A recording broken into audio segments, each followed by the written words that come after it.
एक समय की बात है। जंगल में एक लालची कौवा रहता था जिसका नाम काला था।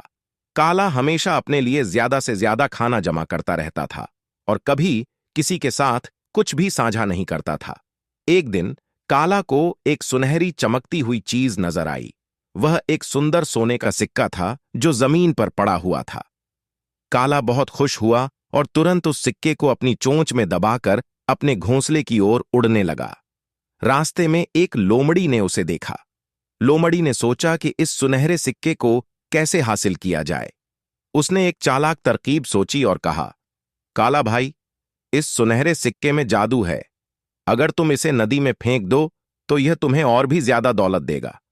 काला ने विश्वास कर लिया और नदी के पास जाकर सिक्के को नदी में फेंक दिया। जैसे ही सिक्का पानी में गिरा, काला ने नदी की तह में एक चमकता हुआ खजाना देखा। खुश होकर वह नदी में उड़ने लगा, लेकिन जैसे ही पानी के करीब पहुंचा, वह भारी होकर डूबने लगा। बड़ी मुश्किल से काला ने खुद को बाहर निकाला और किनारे पर पहुंचा। शर्मिंदा और डरा हुआ, काला ने समझ लिया कि लालच का परिणाम हमेशा बुरा होता है। उस दिन से काला ने लालच छोड़कर दूसरों के साथ चीजें साझा करने का संकल्प लिया। सभी जानवरों ने उसे माफ कर दिया और उसके साथ दोस्ती करने लगे। काला ने सीखा कि सच्ची खुशी दूसरों के साथ साझा करने में है।